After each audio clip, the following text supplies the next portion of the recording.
Hey guys, Captain CA here, and welcome back to FlatsClass YouTube. Today on the channel, we're going to talk a little bit about some springtime patterns that are going on right now. Topwater fishing is off the chain. I'm going to show you some action here in a minute.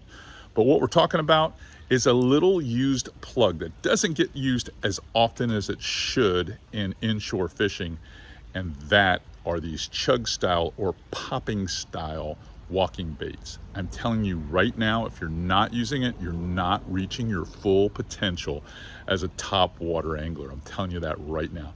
One of my favorite lures from drawing fish at a deeper water, at a grass, at a cover. It's amazing. And trout just crush these things. This thing gets smoked all the time for me, especially when we're moving into March and April.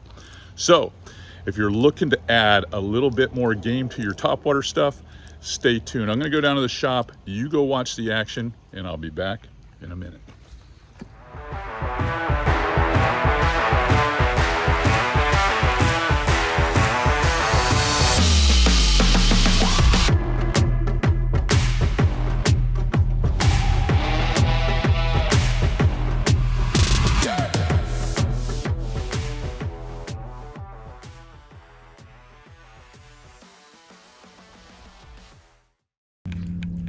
I love a popper plug. I think it's not used enough.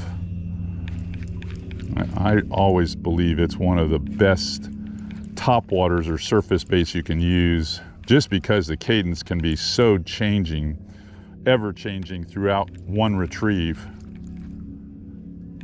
Can't tell you how many times I walk this back and there's a trout right under it and I can kill it and they'll eat it right at the boat.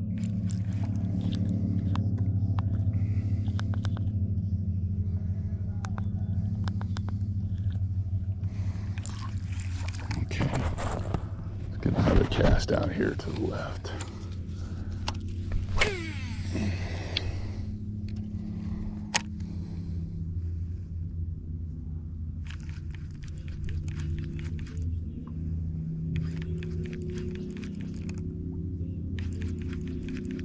I'm almost at the bottom of the tide, kind of slack right now, and this is a big flat.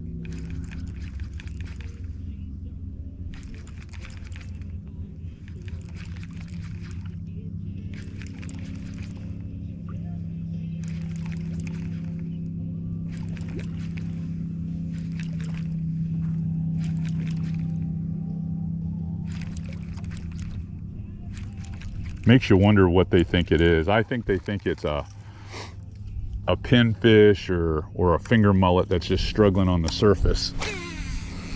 Get a kick one out here because there's a little bit of scattered grass in the hole over here. Might be a little bit better. Offer some cover within the structure, if you will. Come on.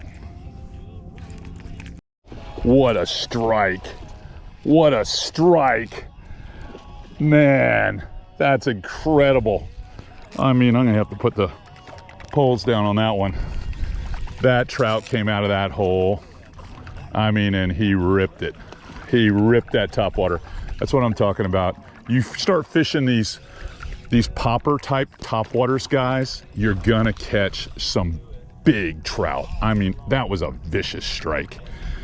You got to think hard baits. You want big strikes, you got to think hard baits. Look at this one. Good Lord. What a fish. On one of my favorite rods. Good Lord, look at that fish. Get down here. Wow.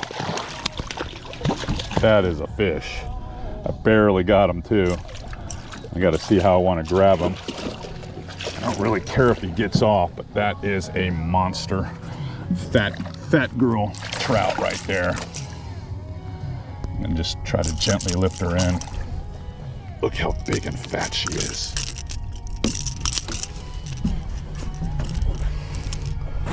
Well, check that out. That's what I talk about when we're talking that topwater mastery at FlatsClass University. I just don't sell this stuff. I preach it because it works. It really does work. Wow, what a nice fish. I'm here on low water and I'm just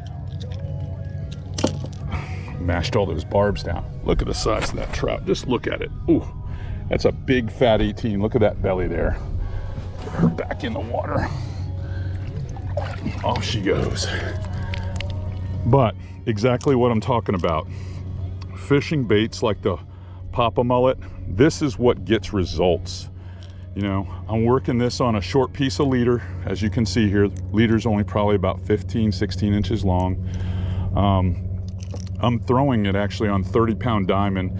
This is a Daiwa Zillion, and this is my Fitzgerald. This is my 7.3 medium, which is ideal for doing this.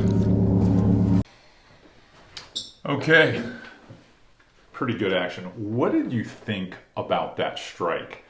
I just had turned the camera on. I had made the cast, and I was like, oh, I need to turn the GoPro on. I turned the GoPro on, okay? And just as soon as that plug had hit the water, the GoPro is trying to get engaged. I kicked it one time, and that fish came out of the water and shamooed. Well, I got this plug tangled up. This plug, I mean, just shamooed it. Came up, flipped twice in the air, hits the water. I was like, wow, that is a trout that was looking to kill that bait. I mean, he just smoked it. Well, those are the type of strikes that you come to expect when you're throwing popper plugs. Popper plugs, they're surface walkers just like the traditional dog style that you have at Mirrolure, or if you're over at Heddon and you're using the spook size baits or spook profile baits.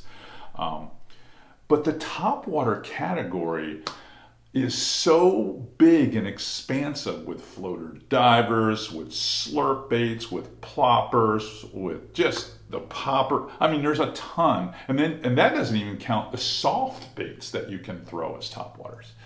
So it's just not walkers that we're throwing. We're throwing all kinds of different baits, but this one in particular works really well. Now this is a 3.75 inch bait, so it's a medium-sized topwater. I would call it a medium size. Weighs about a ½ ounce, so it does give you a nice long cast, whether you're throwing on spinning gear, if you're throwing it on casting gear like I like to do. Comes with size 4 hooks that are stock, which is kind of normal for a plug of this size. And it's just one of those types of lures that you can work, and I'm going to say 2 to 5 feet of water, and you can work it at various cadences. So you can walk it, you know, and if I'm trying to catch snook, I might walk it and spit it fast. But if I'm trying to catch trout, I might pop, pop, pop, and let it rest, and then walk it a few feet, and then let it rest, and then pop it again, and then pick it up again. Make it as erratic, stop and go as possible. That seems to get the trout out of the grass on hunting this bait and looking up for it. Now, I happened to be fishing on one of the better days. It was on a warm-up day. We had some gray skies, and everything was, well, actually perfect. But I'm telling you right now that this bait here will draw fish from cover. I was using it out in the open. I was using it in these deeper potholes that were surrounded, as you could see in the water around me, with really shallow turtle grass. So the fish were kind of locked into those holes, but there's these little, I'm going to say, veiny deep spots that run and connect one hole to another hole to another hole on the flat that I was fishing.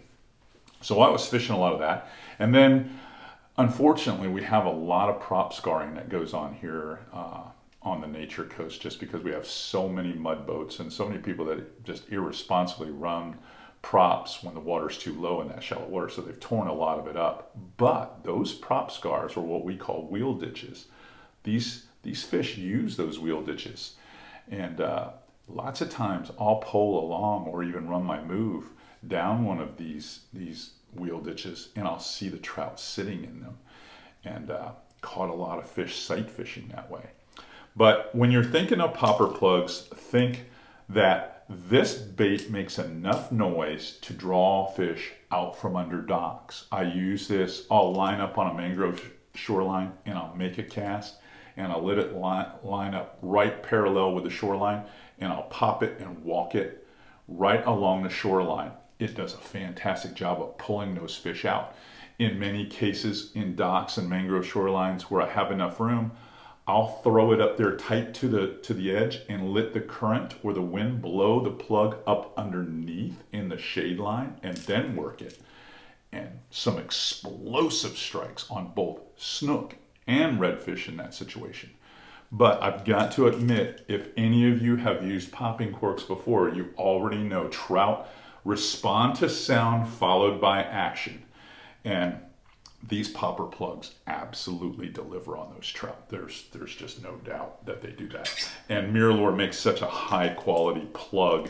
Now there are a number of lures out on the market that look just like this. The Storm's Chug Bug, the Rebel Pop R. There are a lot of really good plugs out there. Naturally, I'm partnered with Mirrolure, so I'm talking about Mirrolure. But if you're looking for something, and you saw it in the action where I said, this is what I'm using 30-pound diamond braid. If I were using spinning gear, I'd be using probably 10-pound braid, just so I can get the same casting distance, because you're going to have to use, I'd use probably the 7.2 medium heavy Aqua Dream rod. That is a moderate to fast action rod in that series, but that 7.2 medium heavy allows you to throw half-ounce and bigger lures like Topwaters really well. So I'd probably go with that. I'd probably use a 3,000 size reel on that. But the specs on the rod that I was using, it was a little bit longer than I typically use for topwater in a lot of situations. It was a 7.3 medium, but I love that rod with 30-pound braid, and it does a good job of throwing half-ounce plugs. So I had it for a floater diver that I had on, and I swapped over to the popper, and that popper mullet just got some vicious hits. If you're learning stuff here the way we teach it at FlatsClass YouTube, I can only tell you we dive deeper and drill even harder to get you that hard to find information and organize it when you come over to FlatsClassUniversity.com. So consider that. That's all I have for you today. Just wanted to share that with you because we're moving into March, and I feel like these popper mullets and other surface baits are going to be a very valued thing in your tackle bag. These are going to be great tools for you to use. Definitely use it while our water temperatures are in the high 60s and moving into the 70s, because I think this is going to be a good spring season to catch fish. All right, give us those thumbs up. It helps us trend here on FlatsClass YouTube. Subscribe. Tell your friends what we're doing here. And until next time, keep those rods bent.